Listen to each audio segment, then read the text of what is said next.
자, 먼저 첫 번째 집합부터 시작합시다. 집합.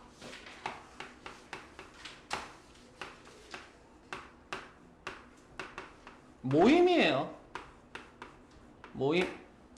어떤 모임? 객관적으로 구분 가능한 원소들의 모임. 잘생긴 사람, 예쁜 사람들의 모임, 객관적이지 않죠. 키가 180 이상, 180 미만, 객관적이죠. 손들의 모임, 솔직히 손이라고 하는 부분도 객관적인 부분들은 아니야. 어디서부터 어디까지가 손이야? 여기까지 자를까? 여기까지 자를까? 이건 손목이라고 하는데 애매해. 그치? 그렇기 때문에 집합이라고 하는 녀석은 기본적으로 여러분들이 객관적으로 구분 가능한, 그걸 우리가 원소라고 부를게요. 원소의 모임. 객관적으로 구분 가능한 모든 것은 다 원소가 될 수 있습니다. 그래서 일반적으로 우리가 집합이라고 하는 녀석을 표기할 때는 대문자 A, B, C라고 하는 문자를 자주 쓸게요. 그 다음에 그 집합 안에 포함되어 있는 원소들이라고 하는 녀석을 소문자 A, B, C. 원소가 그지같이 많으면 아래 첨자라고 하는 녀석을 이용해서 A1, A2, A3와 같은 소문자를 이용해서 나타낼 수도 있어요. 이때 어떤 원소가 특정한 집합 A에 포함되어 있으면 그 원소는 집합 A의 원소입니다. 어떤 원소가 그 집합 안에 포함되어 있지 않으면 그 원소는 집합 A의 원소가 아닙니다. 우리가 집합이라고 하는 녀석을 그냥 아무렇게나 하나 모아서 놔보자. 일반적으로 집합이라고 하는 녀석은 중괄호로 묶어서 그 원소들을 나타내는데 A, C, C, D, E라고 하는 4개의 원소가 집합 A 안에 들어가 있다라고 하면 A는 집합 A의 원소입니다. B는 집합 A의 원소가 아닙니다. 이런 식으로 삼지창이라고 얘기를 하죠. 여기다 이렇게 쫙 예쁘게 딱 꽂아가지고 하면 아쿠아맨에서 아쿠아맨이 끌고 다니는 화살표 같기도 하고 이런 식으로 해서 원소라고 하는 녀석을 포함시킬 거다. 제일 중요한 거 객관적으로 구분 가능한 모든 녀석들이 그 집합의 원소가 될 수 있다. 심지어 집합도 원소가 될 수 있어. 그 부분에 대한 얘기는 뒤에 가서 이야기하도록 할게요. 자, 그래서 이 집합이라고 하는 녀석을 먼저 구분 지을 수 있는 원소들의 모임으로 나타내는 부분들을 처음 언급을 하고요.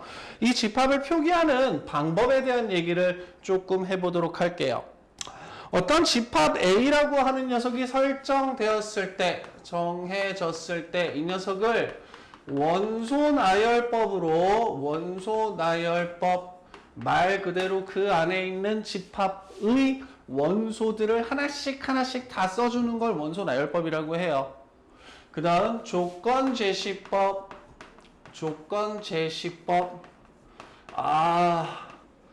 조건제시법. 원소나열법 같은 경우에는 말 그대로 원소의 개수가 무수히 많은 경우들이 있거든.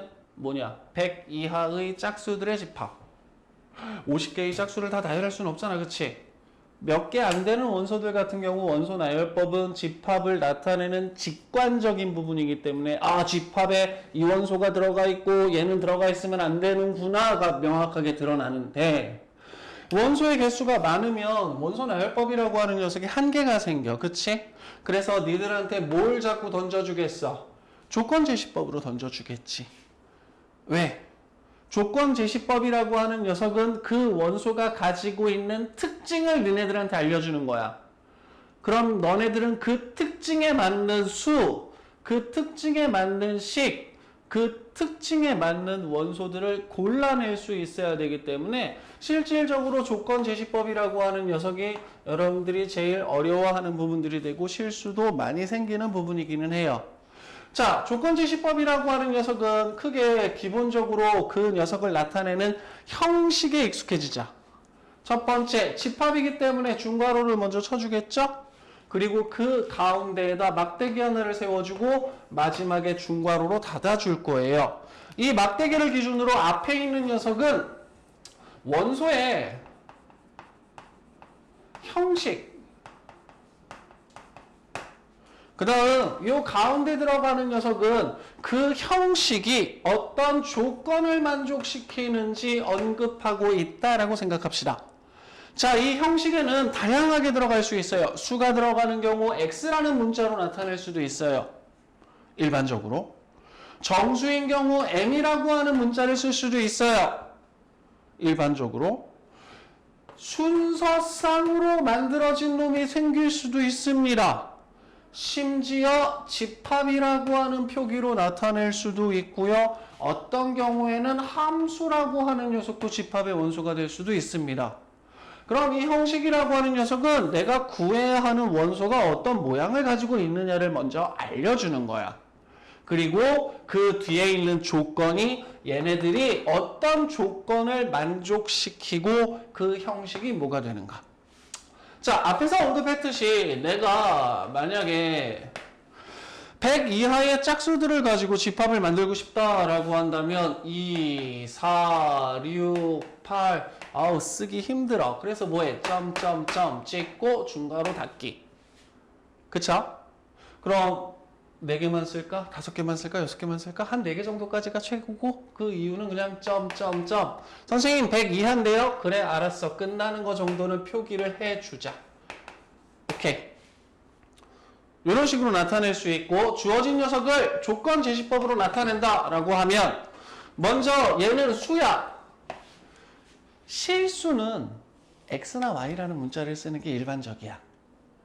정수나 자연수, 자연수 같은 경우는 n이라는 문자를 자주 써. 그 다음 정수는 m이라는 문자를 자주 쓰고 복소수가 들어가는 경우에는 z라는 문자를 일반적으로 써.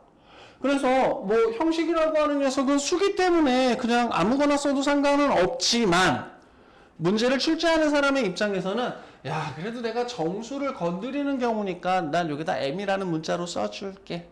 그리고 뒤에다가 m은 100 이하의 짝수. 예쁘게 한글로 써줄 수도 있고요. 그 다음 m 이라고 하는 녀석은 0 이상 100 이하의 2의 배수. 이렇게 쓸 수도 있고요. m이라고 하는 녀석은 짝수다. 단 k는 1 이상 50 이하. 여러분들이 알 수 있는 모든 다양한 표현으로 여러분들이 배웠던 모든 다양한 표현으로 조건제시법은 알려주고 있다고. 그 다양한 표현이 뭘 나타내는지 찾아내세요. 오케이? 그래서 조건제시법, 집합이라고 하는 녀석에서는 기본적으로 원소가 될 수 있다, 원소가 될 수 없다 구분 지어주는 것 첫 번째. 두 번째 조건제시법. 형식. 그 다음 조건. 별의 별놈들이 다 있어. 이거 먼저 봐. 얘 먼저 보고 뭔지 모르겠어요. 헷갈려 하지 말고. 알았지? 자, 그럼 넘어가서 8쪽으로 가볼게요. 자, 8쪽에서는요. 여러분들 개념 3번에 보시게 되면 공집합이라고 하는 부분 되어 있는데 그 부분만 살짝 체크합시다. 공집합. 집합 중에 원소가 존재하지 않는 집합이 존재할 수 있어요. 그걸 우리가 공집합이라고 얘기를 합니다. 자, 우리 반에서 집합을 하나 만들어 보자. 왜? 우리 집합에는 지금 벌써 5개의 원소가 놓여 있거든. 하나, 둘, 셋, 넷, 5개. 객관적으로 구분 가능하죠. 그렇죠? 자, 2m가 넘는 사람들의 집합. 없죠. 그렇죠? 공집합. 오케이? 사람의 집합. 전체 다네, 그치? 아, 그래. 그래서 공집합이라고 하는 녀석은 기본적으로 싸이라는 문자를 써요. 발음이 조금 이상해. 다 그냥 얘하고 똑같이 우리 그냥 파이라고 읽어대기는 하는데 얘는 실제 파이라고 읽고요. 얘는 따이 뭐 이런 식으로 해서 읽어가지고서는 문자가 살짝 읽는 방법이 다르기는 합니다. 그런데 그냥 파이라고 다 읽을게요. 아까 앞에서 뭐라고 얘기를 했냐면 집합을 표시하기 위해서는 중괄호로 앞뒤를 묶어줘야 된다 그랬는데 공집합이라고 하는 녀석은 중괄호 없이 아무것도 없습니다 라고 얘기를 해서 요 녀석 중괄호 기호 없이만으로도 집합을 표기할 수 있습니다. 그래서 공집합이라는 녀석 표기할 수 있고 앞에서도 언급했지만 원소의 개수가 한정되어 있는 경우에는 유한집합, 원소의 개수가 무수히 많은 경우에는 무한집합. 뭐 무한집합이야 여러 가지 많이 만들 수 있죠. 홀수의 집합, 짝수의 집합, 3의 배수의 집합, 자연수의 집합, 실수의 집합 등등. 오케이? 이 무한집합이라고 하는 녀석이나 원소의 개수가 무수히 많은 놈들 때문에 우리가 조건제시법이라고 하는 녀석이 조금 더 다양하게 활용될 수 있다. 그리고 너네들한테 집합 문제를 물을 때 제일 좋다. 왜? 읽고 어떤 놈인지 찾아야 되거든. 그치? 그 정도 내용 잡아주시면 됩니다. 자, 그 다음에 얘기할 게 뭐냐. 벌써 원소의 개수에 대한 얘기가 언급되고 있네요. 좋아. 자, 그럼 어떤 집합이라고 하는 녀석이 만들어지게 되면 1, 3, 5, 7, 9. 자, 10 이하의 홀수로 만들어진 집합 하나가 있다고 해볼게요. 그럼 이때 이 집합에는 하나, 둘, 셋, 넷, 5개의 원소로 이루어져 있거든. 그래서 NA 얘를 O라고 쓸게. 이 NA라고 하는 녀석이 뭘 나타내냐면 집합 A에 들어가 있는 원소의 개수를 나타냅니다. 뭐 number of set A. 영어 잘하지? 자, number of set A, 집합 A에 있는 원소의 개수. 그래서 이 표기로 나타나면 A라는 집합은 원소의 개수가 5개구나 라고 생각해 주시면 돼.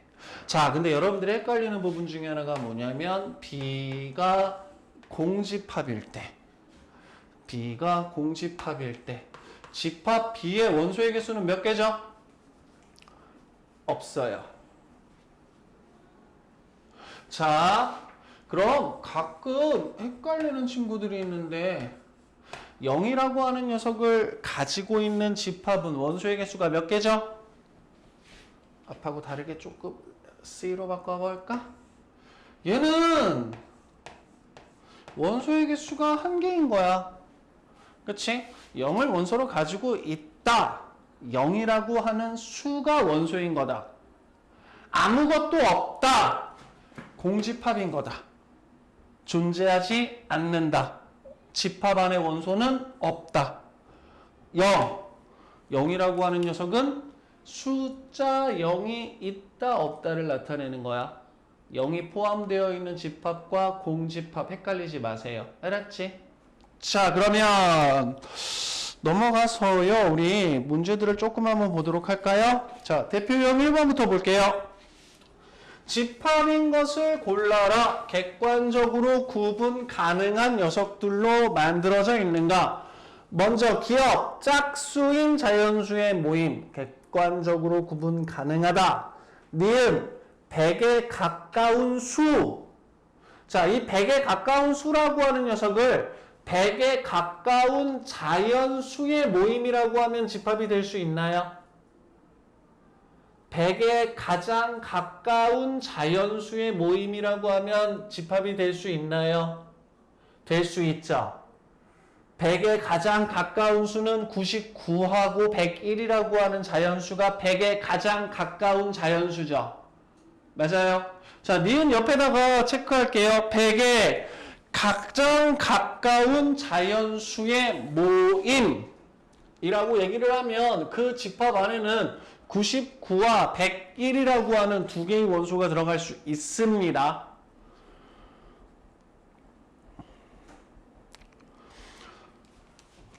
똑같은 문장이라도 아 다르고 어 다르고 뭐 조건 하나 들어가느냐에 따라서 주어진 문장의 모양들이 확 달라질 수가 있어. 이게 언제까지? 명제까지 계속 다루는 부분들이 될 거야. 자, 다음 5보다 큰 정수의 모임. 얘는 6부터 시작하는 모든 정수가 다 들어가 있겠죠, 그쵸? 다음 리을 아름다운 배우. 와우. 저기 선생님은 나이가 있어서 그런지 모르겠지만 정우성 같은 사람 잘생겼잖아, 그치? 아, 못생겼다고 하는 사람이 없네, 그치? 하나 정도는 있을 텐데 막 이정재 같은 사람 되게 멋있잖아, 그치? 근데 어딘가 찾아보면 싫다고 하는 사람도 있다, 그치? 별로예요. 누가 더 잘생겼는데 뭐 방탄에 누가 더 잘생겼어요, BTS에 누가 더 잘생겼어요, 그렇게 나오는 거잖아, 그치? 개인적인 기호, 호감, 좋다, 나쁘다, 안 돼. 알았죠? 다음 우리나라 광역시의 모임. 대한민국에 광역시 몇 개 있죠? 있어요. 그쵸? 셀 수 있을 만큼 있어요. 다음 우리반에서 키가 크다라고 하는 것도 나보다 큰 거냐 아니면 서준이보다 큰 거냐 기준이 다르면 다를 수 있다. 따라서 이런 녀석들은 집합이 될 수 없습니다. 자, 대표형 2번 볼게요.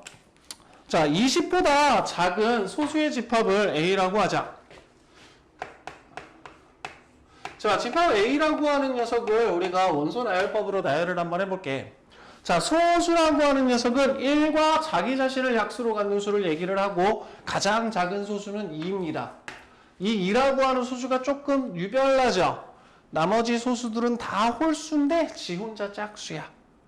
따라서 소수 중에는 2를 제외한 나머지 수들은 모두 다 홀수예요. 그럼 그 부분들이 있기 때문에 가끔 자주 묻는 문장 중에 하나가 뭐냐면 소수는 모두 홀수이다 라는 표현을 쓰는 문장들이 있습니다. 2라고 하는 녀석 잘 기억해 주세요. 자, 그 다음 2, 3, 5, 7, 11, 13, 17, 19 하나, 둘, 셋, 넷, 다섯, 여섯, 일곱, 8개. 이 8개의 수가 집합 A의 원소가 돼버리는데 우리 앞에서 배운 거 잠깐 짚을까? 자, N, A라고 하는 녀석은 뭘 나타낸다고 했죠? 집합 A에 들어가 있는 원소의 개수. 따라서 하나, 둘, 셋, 넷, 다섯, 여섯, 일곱, 8개. A의 원소의 개수는 8개입니다. 이렇게 나타내 주시면 되고, 자, 1번부터 보게 되면 2는 A의 원소입니다. 원소입니다. 2번 보시게 되면 6은 A의 원소가 아닙니다. 3번 보시게 되면 9는 A의 원소가 아닙니다. 참 그 기호를 나타내는 게 어렸을 때, 나 같은 경우 어렸을 때 참 신기했던 것 중에 하나가 뭐냐면 2는 A의 원소입니다. 일반적으로 우리는 문장을 쓸 때 나는 수학을 공부하고 있습니다 라고 쓰는 게 좋지, 나는 수학을 공부하고 있습니다 라고 쓰는 건 되게 어색한 거란 말이야. 나중에 알게 됐어. 수학은 어디서 왔어?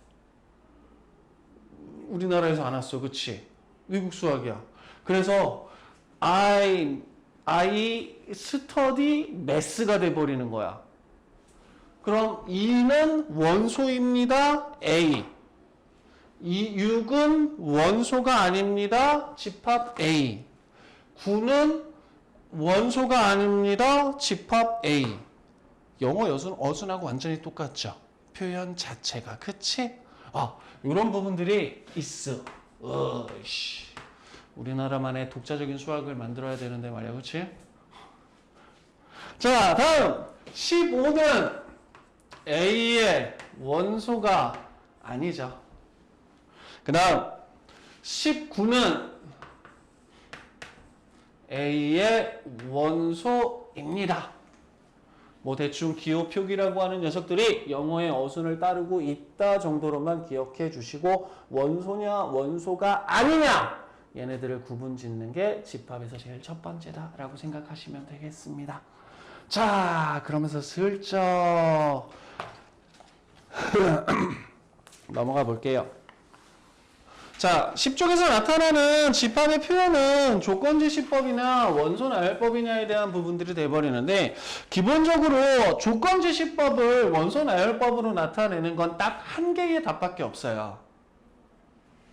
자, 예를 들어서 3번 문제 한번 보도록 할까? C라고 하는 녀석이 X라는 원소로 이루어진 집합이야. 그런데 이 X는 1보다 크고 10보다 작은 홀수다 이거지. 그러면 우리가 집합 C라고 하는 녀석은 1, 3, 5, 7, 9, 뿅. 한 가지밖에 없어, 원소나열법으로 나타낼 때. 그쵸? 근데 원소나열법으로 나타나 있는 녀석들을 조건제시법으로 나타내는 방법은 다양할 수 있어요. 먼저 첫 번째. 얘를 이런 식으로 한번 해볼까? 난 M이라고 쓸게. 그리고 M이라고 하는 녀석은 이 K-1이라고 쓸 거고, K라고 하는 녀석은 1, 2, 3, 4, 5 이렇게 쓸 거야. 이 부분을 K는 5 이하의 자연수라고 쓸 거야. 혹은 주어진 녀석을 M이라고 하는 녀석을 2K 플러스 1로 바꾸어 놓고 K는 0, 1, 2, 3, 4라고 쓸 거야. 내가 얼만큼 알고 있느냐에 따라서 나타낼 수 있는 표현들은 다양하게 많이 있다는 거예요. 그렇기 때문에 일단 뭐 이쪽에서는 원소나열법을 조건제시법으로 바꿔보는 건 여러분들이 한번 바꿔보시고, 그 다음에 가능한 한 책이나 교재에서 나타나는 방식대로 나타내는 걸 이해하시고, 내 방법도 맞는데 라는 생각이 들면 이것도 맞다라고 하는 부분을 선생님들한테 꼭 한번 확인 한 번만 해보시고, 오케이? 그 정도로 해서 조건제시법, 원소나열법 연습하는 부분 페이지는 여러분들한테 조금 맡기도록 할 거고, 11쪽으로 넘어가서 대표 유형 4번 보도록 할게요. 유한집합, 무한집합. 원소의 개수가 한정되어 있으면 유한집합. 무수히 많다. 아우, 손가락으로 세기 너무 힘들다. 야, 이거 내가 손가락으로 세면 셀 수 있을 것 같은데? 라는 생각이 들면 유한집합. 아, 이건 세도 못 세. 죽어라고 세도 못 세. 라는 생각이 들면 무한집합. 자, 대표 유형 5번만 짚을게요. 자, 5번 보시면 두 집합이 나타나 있습니다. A라는 집합, B라는 집합. A라는 집합은 뭐냐? 집합 A는요, 50보다 작은 9의 양의 배수. 배수 중에 음의 배수도 있나? 들어본 적 없죠, 그쵸? 실질적으로 배수 중에는 양의 배수, 음의 배수 0이 있어요. 근데 일단 얘는 양의 배수라고 얘기를 했으니까 50보다 작은 양의 배수 9, 18, 27, 36, 45라고 하는 녀석을 먼저 원소나열법으로 나타내 보도록 하겠습니다. 다음 두 번째, B. B라고 하는 녀석은 마이너스 2 이상 4 미만인 정수래요. 그래서 마이너스 2, 마이너스 1, 0, 1, 2, 3 정수들만 모아서 원소나열법으로 주어진 집합을 나타내자. 첫 번째, NB 마이너스 NA. 집합 B의 원소의 개수 6개, 집합 A의 원소의 개수 5개, 뿅. 원소의 개수를 나타내는 기호 잊지 마세요. 알았죠? 자, 앞부분에서 얘기를 하는 건 여러분들이 중요한 건 뭐 공집합이라고 하는 기호, 그 다음에 집합의 원소의 개수를 나타내는 기호, 요 두 가지 기호, 그 다음에 원소인지 아닌지를 나타내는 기호, 세 가지 기호에 대한 얘기를 했어. 그리고 중요한 게 뭐냐면 조건 제시법을 통해서 그 집합 안에 들어가 있는 원소가 뭔지를 구분 지을 수 있어야 된다 그랬다. 중요한 건 원소 나열법으로 나타낸 걸 조건 제시법으로 나타낼 수 있는 능력이 되면 제일 좋고 많이 알고 있다는 얘기야. 그런데 지금 여러분들이 연습해 줘야 될 건 뭐냐면 조건 제시법으로 나타내어 있는 식을 읽고 그 안에 있는 원소들을 빼먹지 않고 중복되지 않게 잘 골라내는 게 여러분들이 제일 먼저 연습해야 될 부분이야. 그렇기 때문에 그 부분 연습하는 거하고 기호 세 가지. 근데 지금 얘기를 할 건 뭐냐면 두 집합의 포함관계라고 하는 부분에 대한 얘기를 할 거예요. 자, 그러면 이 포함관계라고 하는 녀석을 이야기하기에 앞서 집합을 나타내는 방법은 원소나열법, 조건제시법, 그 다음에 벤 다이어그램이라고 하는 녀석이 하나가 더 있습니다. 자, 이 단원 이후부터 여러분들이 해줘야 될 건 뭐냐면 벤 다이어그램을 잘 그릴 수 있어야 돼. 자, 벤 다이어그램이라고 하는 건 뭐냐면 그냥 집합 A가 있으면 A를 그려주는 거야. 그리고 집합 B가 있으면 B도 그려주면 돼. 우리가 전체 집합이라고 하는 개념을 잡거든. 그럼 전체 집합이라고 하는 녀석은 일반적으로 대문자 U라고 하는 녀석을 나타내고 그 전체 집합 안에 A라는 집합과 B라는 집합을 만들어. 이게 가장 기본적인 두 집합에 대한 벤 다이어그램. 그럼 이 벤 다이어그램으로 각각의 영역에 들어가 있는 원소들이 뭐가 있는지를 잘 구분짓자. 무슨 얘기냐? 이 부분은 A에만 포함되는 녀석들. 이 녀석은 B에만 포함되는 녀석들. 이 녀석은 A와 B에 모두 포함되는 원소들. 이 부분은 A 또는 B 어느 곳에도 포함되지 않은 원소들. 원소들을 잘 구분지어서 나누어 줄 수 있어야 돼. 자, 그 다음 또 중요한 벤 다이어그램이 뭐냐? A라고 하는 집합이 이렇게 존재하고 있어. 그리고 B라고 하는 집합이 이렇게 만들어져 있어. 이런 경우는 B라는 집합 안에 집합 A가 포함되어 있다라고 얘기를 할 거예요. 혹은 B라는 집합이 A라는 집합 안에 포함되어 있을 수도 있어요. 그쵸? 그래서 두 집합 사이에서는 대표적으로 이 두 가지 벤 다이어그램을 구분 지어 줄 수 있어야 되고 문제들 접근하실 때 벤 다이어그램 그리는 걸 먼저 첫 번째로 잡자. 자, 앞에서는 조건제시법에 의해서 나타나는 원소들을 잘 구분 지으라고 얘기를 했어요. 지금은 여러분들한테 어떤 집합들이 주어지게 되면 그 두 집합 사이 혹은 세 개 집합 사이에 벤 다이어그램을 찾는 연습을 해 주실 거예요. 자, 그럼 먼저 12쪽에서 부분집합.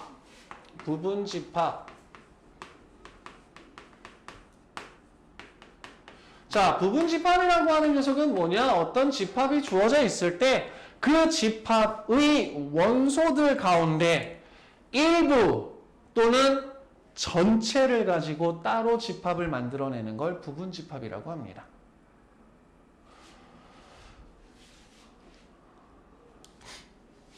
집합 A가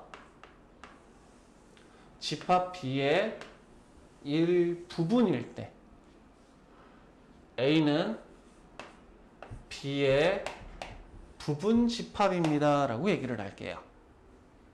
아까 원소일 때는 삼실창이었는데 지금은 그냥 이렇게 입 벌린 쪽으로만 만들어져 있죠. 그쵸? A가 B에 포함되어 있나요? 선생님 포함된 부분 있고 포함 안 된 부분이 있는데 그치? 이 부분은 A인데 B에 포함 안 됐지 그치? 이와 같은 두 집합 사이에 포함 관계가 나타나는 경우에는 A는 B에 포함되어 있지 않습니다. 자, 집합 A가 이렇게 만들어져 있고 내가 집합 B라고 하는 녀석을 이렇게 만들었더니 A와 B가 서로 똑같아요. 아까 얘기를 했거든?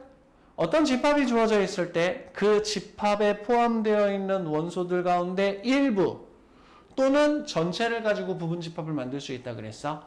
그러면 이 경우에도 마찬가지로 A는 B에 포함되어 있다. 그래서 여러분들이 부분 집합이라고 하는 녀석을 기억을 하실 때 제일 중요한 건 뭐냐면 어떤 집합 A의 부분 집합 가운데 첫 번째, 자기 자신은 그 집합의 부분 집합이에요. 두 번째, 공집합도 그 집합의 부분 집합이 된다. 부분 집합은 일단 이 두 가지 기억해 주실 거예요. 그게 어디에 나타나 있냐면 두 번째 괄호에 보시게 되면 1번 동그라미하고 2번 동그라미 있죠. 그쵸? 그거 별표 체크 좀 해줄게요.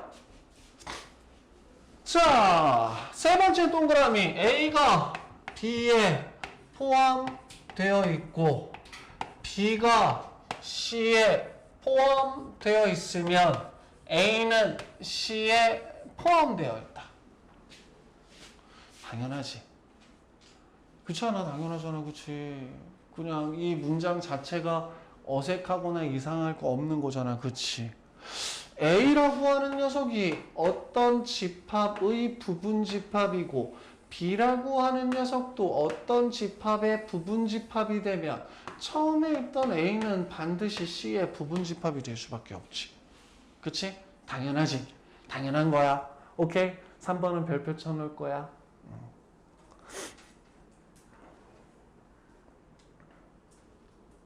이 녀석은 우리가 뒤에 가서 명제하고 연관시켜서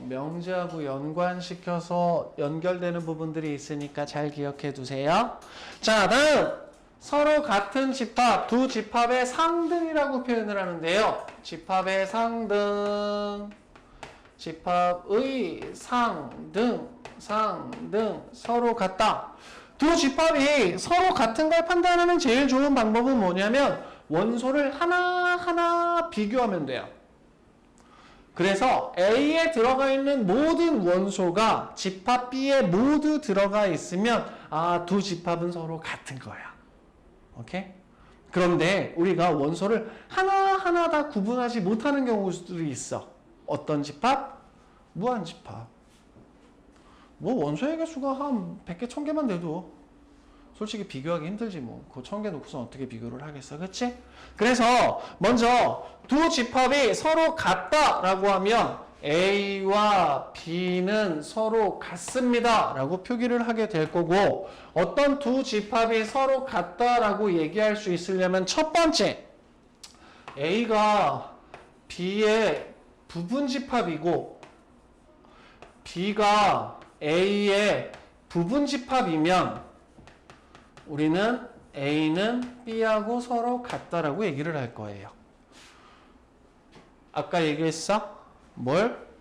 자기 자신은 그 집합의 부분 집합이 될 수 있고 공집합도 그 집합의 부분 집합이 될 수 있는 거예요. 그러면 A가 B의 부분 집합이고 B가 A의 부분 집합이면 A와 B는 서로 같아질 수밖에 없는 거야. 오케이? 자, 요 문장 잘 기억하시고 나중에 명제에서 똑같이 써먹는 부분들이 있으니까 기억하실 거예요. 뭐하고 뭐? 요 문장하고 요 문장. 요 두 개 문장은 여러분들 포함관계 따지고 그 다음 명제라고 하는 부분에서는 수학적인 문장의 참, 거짓이라고 하는 녀석을 따질 건데 그 참, 거짓을 따지는 부분에서 요 녀석과 요 녀석을 이용할 거다라고 생각하시면 돼요. 자, 넘어갑시다. 어머, 지금 부분 집합에 대한 얘기 안 했네. 자, 근데 이 부분 집합이라고 하는 부분에서 얘기를 할 때 요게 불편했나 봐. 내 자신이 나의 부분집합이 돼버리는 게 불편했나 봐.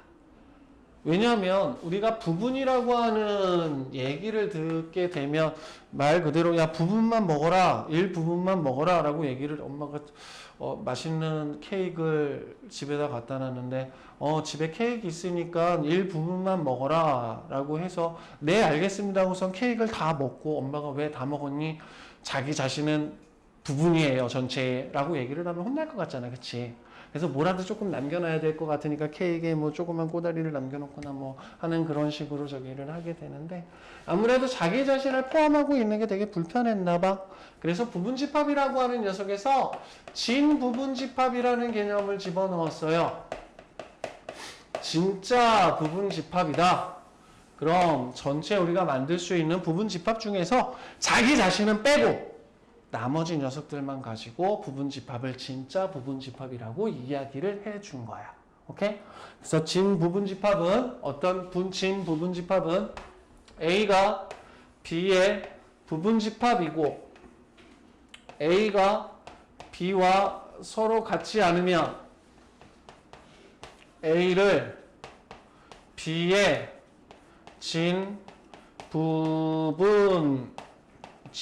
진부분집합이라고 할게요.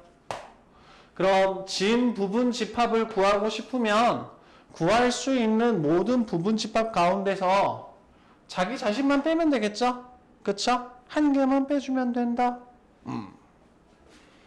자, 그럼 넘어가서 이 부분집합을 만약에 어떤 하나의 집합이 만들어져 있을 때 이 부분집합이라고 하는 녀석을 몇 개 만들 수 있는지에 대한 얘기를 한번 해보도록 하자. 자, 예를 들어서 먼저 첫 번째 A에다가 1, 2, 3이라고 하는 3개의 원소가 이루어진 집합이 있다고 해볼게요. 부분집합을 만들 거야. 1이라는 원소를 넣어도 되고 안 넣어도 되지. 내가 부분집합을 만들 거야. 부분집합을 만들 때 1이라는 원소를 넣어도 되고 안 넣어도 되지. 2를 넣어도 되고 안 넣어도 되지. 3을 넣어도 되고 안 넣어도 되지. 자, 다시 집합이 있어. 1, 2, 3이라는 집합이 있어. 1, 2, 3이라고 하는 녀석은 뭐 서로 다른 과일이 될 수도 있고 뭐 여러 가지가 될 수도 있고 내가 마음껏 담을 수 있어. 그럼 1을 담던지 담지 않던지 집합을 만들 때 두 가지 중에 하나겠지, 그치? 2라고 하는 녀석을 담아서 부분집합을 만들던지 그렇지 않던지 3을 담던지 담지 않던지 그럼 무슨 얘기가 돼버리느냐?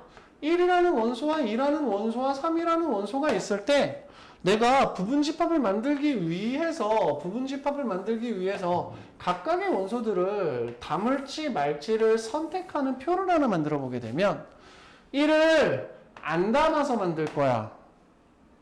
2도 안 담을 수 있고 3도 안 담을 수 있지. 그런데 얘네들 담지 않고 얘를 담아도 되는 거잖아. 그치?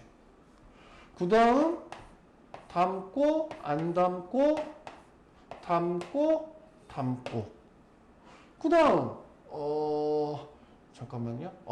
담고 안 담고 담고 안 담고 그 다음에 얘를 담지 말을까요? 그 다음 담고 담고 안 담고 담고 담고 담고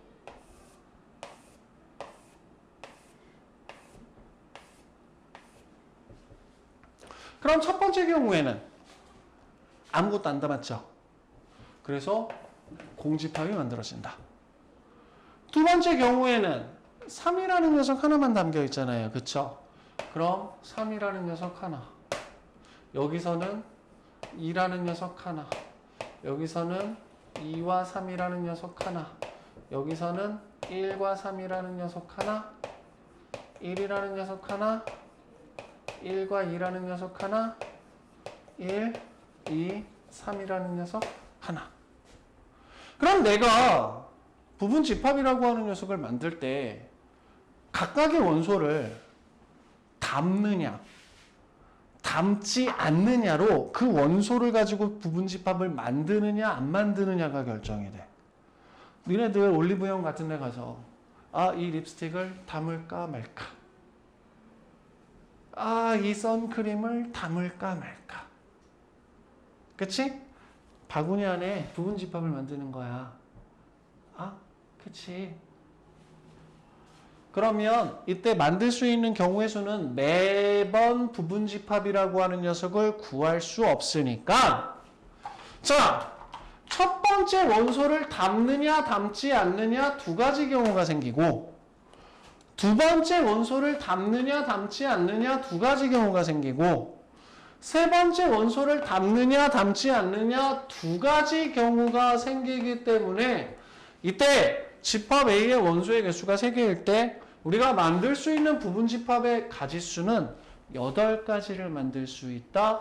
그 중에 하나는 공집합, 그 중에 하나는 자기 자신. 이 자기 자신을 제외한 나머지 녀석들을 진부분집합. 그래서 우리가 앞에서 언급을 했던 그 집합의 원소의 개수라고 하는 녀석이 여기서 활용돼요. 부분집합의 개수를 구할 때. 자, 그래서 개념 3번 부분집합의 개수 별표 쳐주시고요. 자, n이라고 하는 녀석은 집합 A에 있는 원소의 개수입니다. 일반적으로 집합 A의 원소의 개수가 n으로 주어지면 이때 부분집합의 개수는 2의 n제곱개. 왜 2의 n제곱이냐? 요거 조금 기억 좀 해줘. 담느냐 안 담느냐 두 가지 중에 한 가지를 선택한다. 요거 경우의 수의 개념으로 조금 접근을 하자. 담느냐 안 담느냐, 담느냐 안 담느냐. 자, 진부분집합의 개수는 전체 2의 n제곱개 중에서 자기 자신 한 개를 빼주면 된다. 이렇게 기억합시다.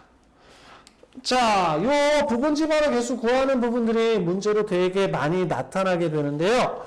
14쪽 넘어가서 특강 4번 별표 좀 쳐놓을게요. 이제 어떤 특정한 집합이 주어져 있을 때 그 집합을 가지고 부분집합을 만들 거야. 그런데 너네들한테 던져지는 규칙은 딱 두 가지야. 첫 번째, 반드시 들어가야 되는 원소. 두 번째, 반드시 들어가면 안 되는 원소. 즉, 문제를 읽고 그 문제에서 반드시 들어가야 되는 놈과 반드시 들어가면 안 되는 녀석을 조금 고르는 연습을 하자. 자, 먼저 확인 문제 5번으로 가볼게요. 확인 문제 5번 가시게 되면 집합 A라고 하는 녀석이 나타나 있는데 얘는 5개의 원소로 이루어져 있습니다. 1, 2, 3, 4, 5. 먼저 첫 번째, 1과 5를 반드시 원소로 갖는 집합. 먼저 첫 번째에서 뭘 얘기했냐면 1하고 5를 반드시 가지고 있어야 된대. 1하고 5를. 그럼 1하고 5를 빼자. 남는 게 뭐가 있지? 2, 3, 4. 그러면 2, 3, 4라고 하는 녀석은 내가 만들고자 하는 부분집합에 담아도 되고 안 담아도 돼. 자, 우리가 부분집합을 만들 때 얘를 담을까 말까를 고민했죠. 그쵸? 2, 3, 4는 담아도 되고 안 담아도 돼. 근데 1, 5는 반드시 담아야 돼. 그러면 여러분들이 이쪽 문제들 같은 경우에서는 반드시 담아야 되는 녀석 빼고 반드시 담으면 안 되는 녀석들 뺀 다음에 담아도 되고 담지 않아도 되는 원소들을 가지고 부분집합을 만듭시다. 자, 2, 3, 4 세 개는 담아도 되고 담지 않아도 상관없어. 이 세 개로 만들 수 있는 부분집합의 개수는 모두 몇 개? 2의 세제곱개. 그 다음에 1하고 5를 그 자리에 하나씩 껴주면 되지. 그럼 우리가 1, 5를 가지고 부분집합의 개수를 만들 걸 생각할 필요가 없는 거야. 그래서 1과 5가 반드시 포함되어 있는 녀석은 8개밖에 없어. 자, 무슨 소리냐?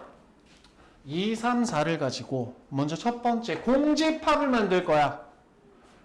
그 다음에 원소 1개짜리 2, 3, 4. 그 다음 원소 2개짜리 2, 3, 3, 4, 2, 4. 원소 3개짜리 2, 3, 4. 이렇게 1, 5를 제외한 나머지 녀석들로 부분집합을 만든 다음 그 자리에다 우리가 뭘 하자? 1하고 5를 집어넣어 주자고. 1하고 5를 집어넣어 주자고.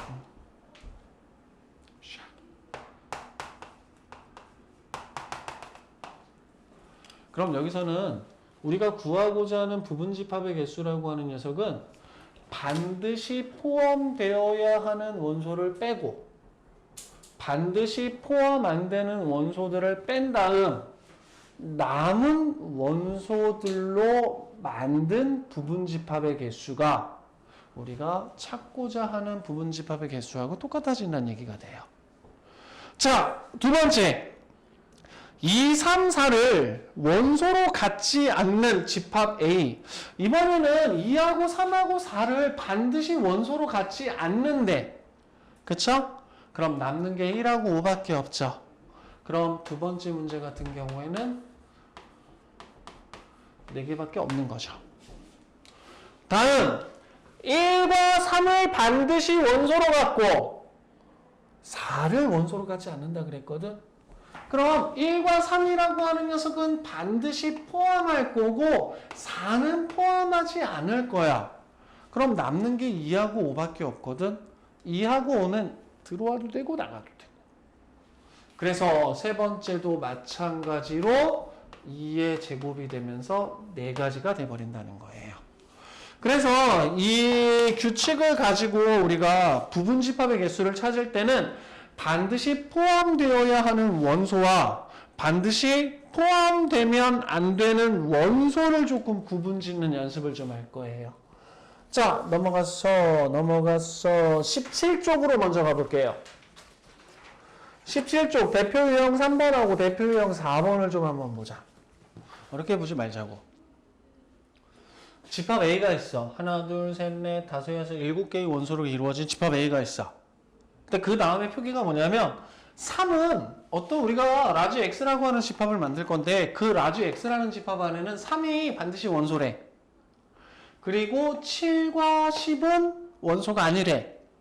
그럼 7과 10은 원소가 아닐 거니까 지우는 거야. 그런데 3이라고 하는 녀석도 반드시 원소기 때문에 지우는 거야. 왜? 나중에 그냥 집어넣을 거니까. 나머지 원소들은 집어넣을지 말지를 고민하는 거야. 그런데 얘네는 이미 들어갈지 말지가 결정되어 있어. 그쵸? 그래서 들어갈지 말지 고민되는 녀석들을 가지고 부분집합을 만들자. 끝. 오케이?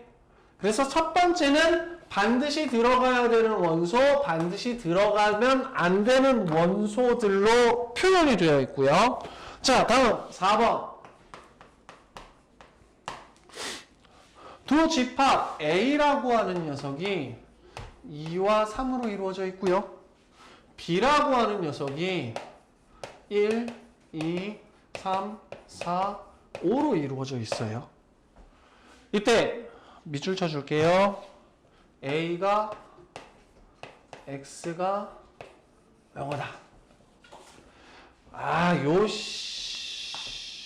제일 많이 표현하는 방식이기는 하거든. 집합 X를 찾을 거야. 집합 X는 B의 부분집합이래. 그런데 집합 X는 반드시 A를 포함하고 있어야 돼.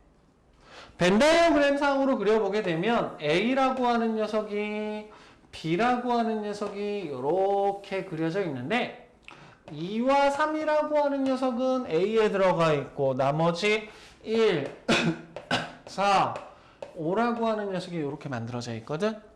그럼 우리가 만들 수 있는 집합 X라고 하는 놈은 얘를 반드시 포함하는 상태에서 얘를 반드시 포함하는 상태에서 얘를 반드시 포함하는 상태에서 그쵸? 얘를 반드시 포함하는 상태에서 부분 집합들을 만들어 나가 주겠다는 얘기가 돼버려요. 그쵸? 그래서 찾고자 하는 X는 2와 3을 반드시 포함하는 B의 부분 집합이다. 그럼 B에서 2와 3을 치워. 그럼 몇 개 남았어요? 3개 남았죠. 그쵸? 그런데 1하고 4하고 5라고 하는 녀석은 담을지 말지 고민되는 원소지. 그치? 고민되는 녀석들을 가지고 방법을 만들어 주면 된다는 얘기야. 이해돼? 좋아. 그럼 유제 7번하고 유제 8번 지금 쫙 해보세요. 자, 얘들아 7번 먼저 볼까? 7번에서 눈여겨봐야 될 부분은 뭐냐면 X가 A의 부분집합이고 X가 A가 아니다. 요걸 좀 보셔야 돼요. 자, 이고 라지 X는 A의 뭘까요?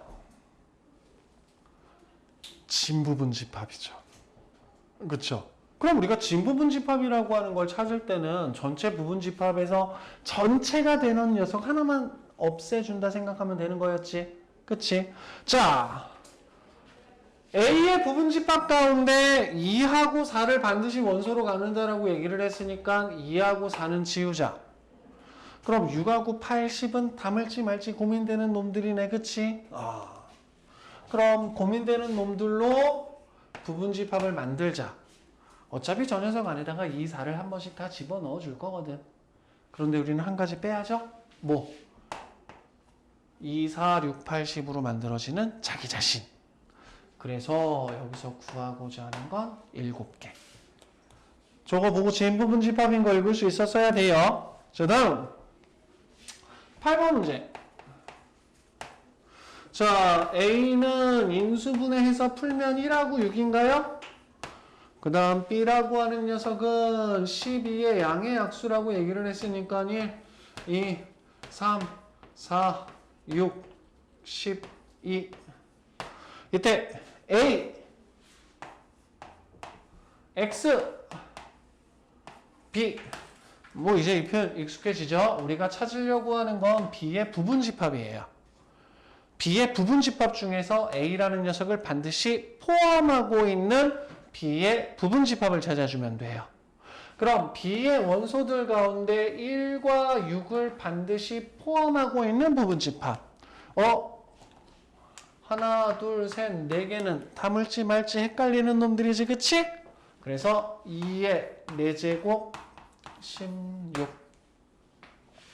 그러니까 반드시 포함되어야 한다, 포함되면 안 된다라고 하는 부분에서는 반드시 포함되는 원소와 그렇지 않은 원소만 좀 잘 구분짓고 남는 게 몇 개 있는지만 생각하자. 그리고 그 녀석을 2의 n제곱. 7번 문제 같은 경우는 살짝 함정을 팠지? 그치? 진부분집합 한 개 빼야 되는데 요런 것만 조금 조심해 주시면 될 것 같아요. 자, 앞으로 갔어. 15쪽 대표형 1번으로 보도록 할게요.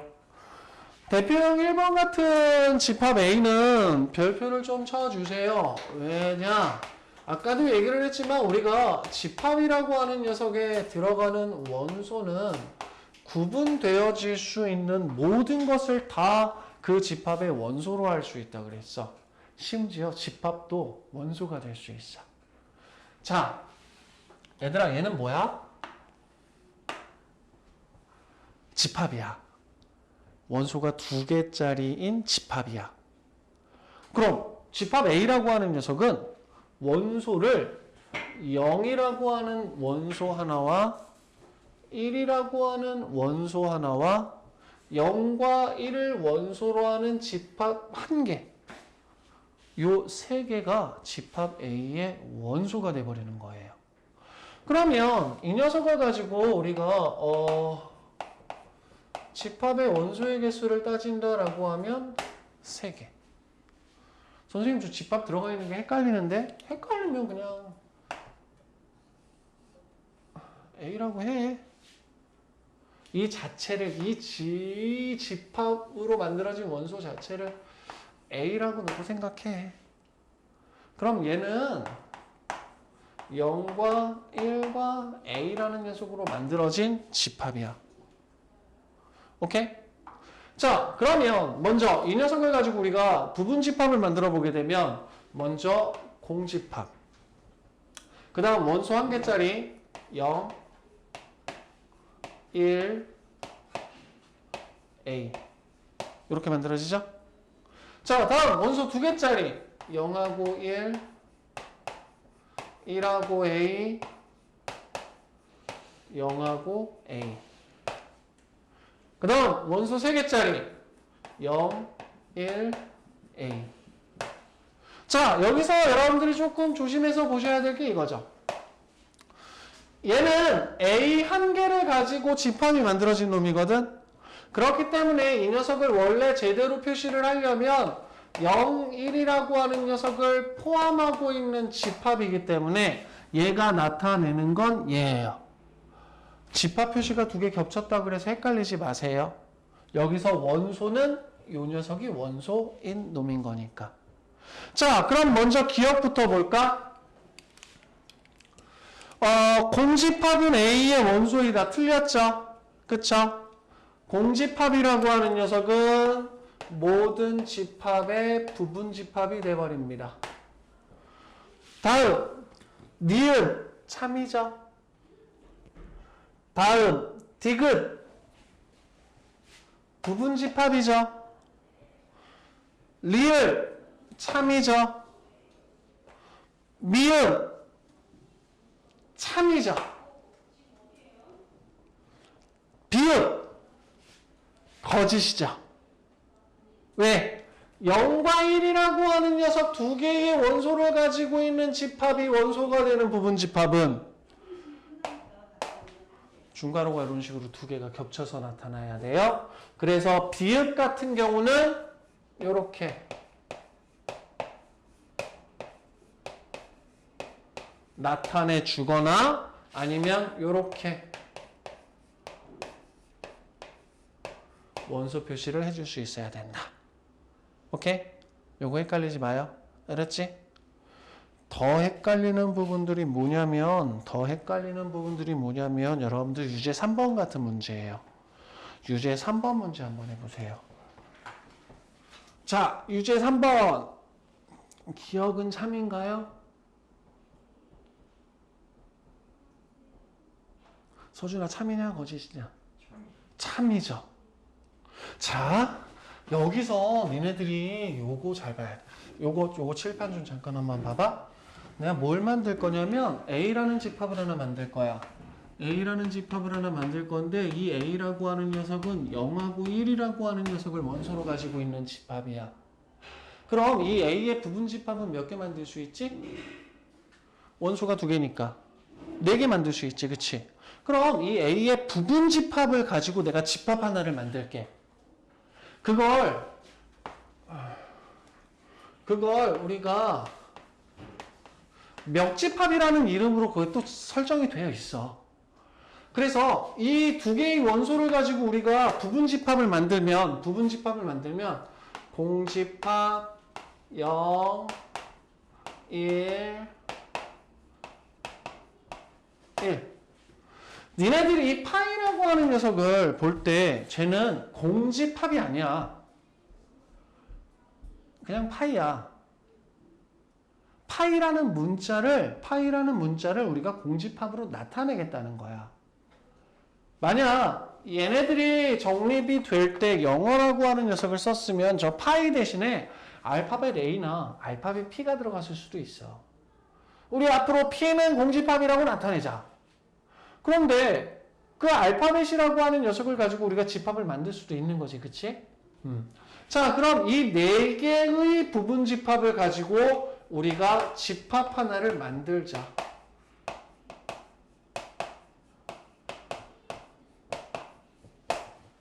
자, 그럼 이 PA라고 쓴 집합, 너무 표현이 어렵죠? 그쵸? 상관없다고. 표기야, 뭐. 그럼, 자, 집합 A의 원소의 개수는 2개였는데, 집합 B의 원소의 개수는 4개가 돼버리는 거죠. 맞아요? 그럼 집합 B의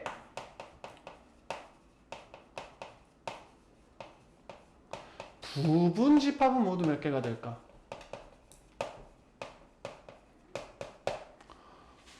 집합 B에는 4개의 원소가 있으니까 얘는 4제곱까지가 가능하고 16개의 부분 집합을 만들 수 있게 돼요. 맞아요? 자, 그럼 이 집합 B를 가지고 얘기를 한번 해볼게. 파이는 A의 B의 원소죠. 맞아요? 파이는 B의 부분 집합이죠. 맞아요? 왜? 이 4개의 원소를 가지고 우리가 부분 집합을 만들면 분명히 공집합이 나타날 거고, 그 공집합이라고 하는 녀석은 모든 집합의 부분 집합이거든. 그럼 여기서 사용된 파이와 여기서 사용된 파이라고 하는 녀석의 의미 자체가 완전히 달라. 뭐냐? 얘는 문자 파이를 나타내. 만약 이 녀석이 A라는 문자로 나타났었다라고 하면 A는 B의 원소입니다야. 그런데 이 A라고 하는 녀석 대신에 니들 헷갈리라고 파이라는 문자가 이렇게 들어가 있는 거지. 그럼 여기서 파이의 의미는 뭐야? 공집합인 거야. 공집합은 모든 집합의 부분 집합이 돼버리거든. 따라서 어떤 집합의 부분 집합을 원소로 가지는 집합에서는 파이가 B의 원소이고 공집합은 B의 부분 집합이다라고 하는 이 2가지가 반드시 성립하게 되는 부분들이 되버려요. 요거 헷갈리시면 안 돼. 그래서 기억은 참이야.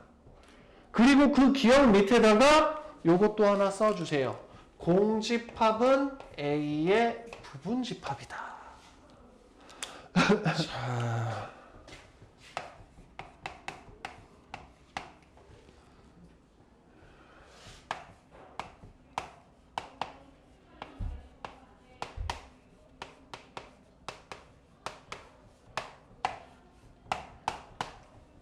자, 유제 3번에 나와 있는 집합 A의 원소의 개수는 4개입니다.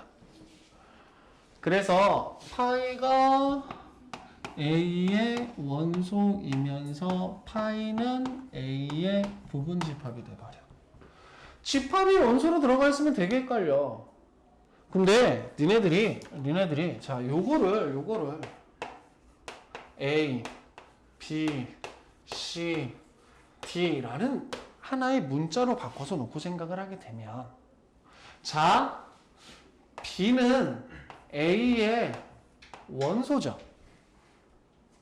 그쵸? 맞아요? 요거 노란색으로 바꾼 거 볼 거야. 1대1로 짝지을 거야, 나중엔. 자, 그러면 우리가 B를 가지고 집합을 만들면 얘는 A의 부분 집합이 돼버리죠. 자, 집합 1 대신에 B가 C인 거야. 그러면 이 집합 1이라고 하는 녀석을 B로 간단하게 나타냈어. 그럼 B 대신에 성립하는 거죠. B 대신에 성립하는 거죠. 이해돼요?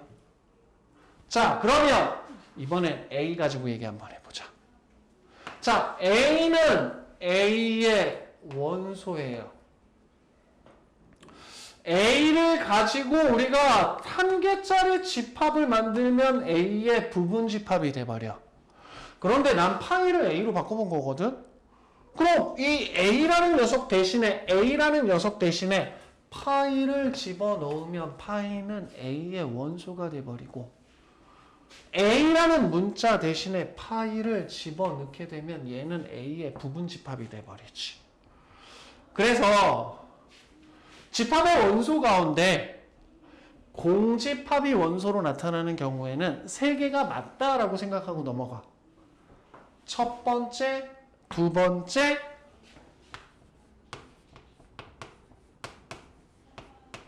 세 번째. 이 중에서 요 가운데 있는 녀석만 공집합이라는 문자로 다시 공집합이라는 개념으로 잡아주시고 앞에 있는 파이나 뒤에 있는 파이는 문자다라고 생각해 주세요. 오케이? 요거 조금 구분 지어줄 수 있어야 돼. 그래서 공집합이 원소로 들어가 있는 경우에는 요 세 가지를 자주 묻고 이 세 가지를 여러분들이 구분 지을 수 있게 되면 이걸로 헷갈리는 일은 크게 없을 거예요. 그럼 디귿은 원소로 바꿔야 되겠죠, 그쵸? 그 다음 리을은 참이 돼버리는 거죠, 그쵸? 자, 그래서 집합 A 옆에다가 요거 세 가지, 요건 반드시 참이다. 요거 하나 메모해 주도록 할게요. 자, 16쪽으로 넘어가서 대표형 2번 볼게요.